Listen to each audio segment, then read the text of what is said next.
내가 어떻게 정의되고 그다음에 사회적 영향력을 확보하는지에 대한 부분들은 지금까지 직업으로 많이 얘기했어요. 아이덴티티를 직업으로 이제 매핑시키는 거죠. 그다음에 이렇게 커리어를 오랫동안 쌓아오신 분은 엄청난 공력이 있으시잖아요. 근데 다른 거라는 게 다른 일을 내가 탐하는 게 아닌가? 그다음에 내 본업에서의 어떤 소중함을 훼손하는 것이 아닌가에 대한 갈등을 느끼게 되거든요.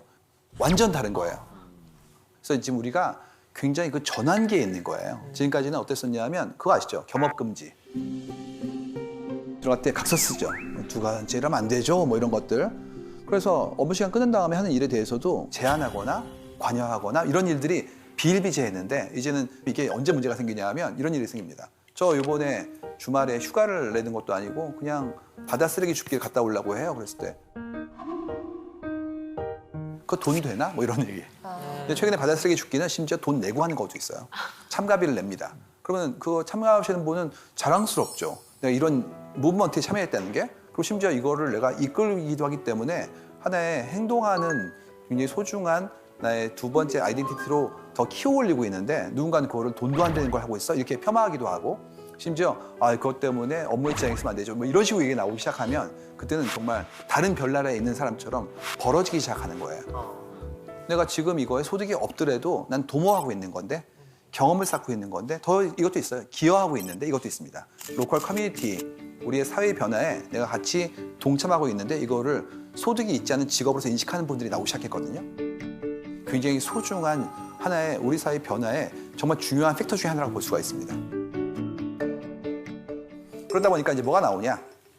나의 가치와 나의 기준을 유지할 만큼의 독립적인 삶에 대한 주도권을 가지고 있을 것인가가 이제 마지막에 나와요.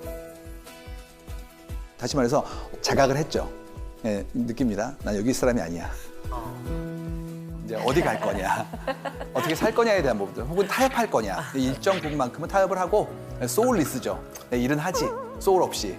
하지만 이제 내가 하고 싶어하는 일에 대해서라면 더 많이 몰입하고 이런 것들이 나오게 되고 특정한 어떤 직업이라든지 직장에 더 이상 목매지 않고 나의 소득과 소비에 대한 부분들을 잘 밸런스를 해가지고 내 삶을 살아나가겠다는 부분들이 많이 보여지게 되니까 자연스럽게 경제적 독립을 얘기해요. 그래서 일정한 수준 이상의 금전을 모으거나 준비를 해서 나는 현재의 직업에서 다니고 싶은 기간이 제한되어 있기 때문에 평가 보상 체계를 빨리 주세요가 나오기 시작했어요. 예전에 우리 방식은 뭐였냐 하면 이거였어요. 처음에는 일을 배우고 그다음에 전체의 구조에서 내가 빠르게 움직이는 일을 하고 있는 사람이기 때문에 평가 보상은 좀 받게도 돼. 나중에 고위 직급자가 되면 그때 많이 평가해주고 보상해줄게. 이런 식으로 이연된 보상이었어요.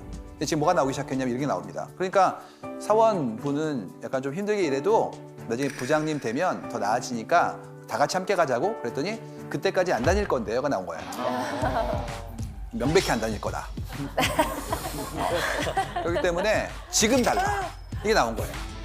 그래서 이거는 어떤 거냐면 그분의 가치관과 사회 변화가 함께 버무려진 거예요. 예전에는 평생 직장, 연공 서열, 그다음에 집단주의 이런 것들이 잔재 함께 가는 거다. 그러니까 부족해도 함께 가고 그다음에 과해도 함께 가고 우리는 사이좋게 이런 얘기였고 지금은 저는 일을 했으니까 저한테는 지금 보상하세요로 사회가 바뀌고 있는 겁니다. 그걸 이제 뭐라 부르냐면 공평보다 공정이라고 불러요. 이런 일들이 언제 또 이슈가 나왔냐면 이번에 팬데믹 때 나왔어요. 왜 그러냐? 협업의 툴을 통해서 각자의 기여도가 산정되면서 프리 라이더가 누군지가 보여지기 시작한 거예요. 예를 들어서 이런 게 나오는 거죠. 월요일 날 김사원이 그거를 완성한 거예요. 근데 그거를 화요일 날 박 대리님한테 드린 거죠. 박 대리님이 그거를 바로 박 과장님한테 토스를 한 거예요. 근데 박 과장님이 그거를 3일간 처박아 놨어요. 그 다음에 마지막 날 부장님한테 드렸어요. 부장님이 그걸 들고 와서 본부장님한테 드린 거죠. 본부장님이 훌륭한 플랜이라고. 역시 3팀이 최고. 그런데 데이터를 열어봤더니 김사원이 만든 거였단 말이에요. 그리고 그 가운데 있는 사람들이 아무도 손 안 댄 거예요. 그래서 리비전 없이 나흘간 딜레이가 됐기 때문에 오히려 가운데 있던 분들은 시간을 지체하고 기여가 없었다는 것이 보여지게 된 겁니다. 우리가 하고 있는 일들이 이제는 계측되어지는구나. 과정이 다 남는구나. 그래가지고 지금 많은 글들이 뭐가 나오냐 이런 거 나옵니다. 일하지 않는 사람 빠져라. 지금까지 협업이라는 그런 테두리 속에서 있었던 가운데 있었던 일하지 않는 사람들의 무임승차가 이제는 좌실이지 않겠다는 것들이 올라오기 시작한 겁니다.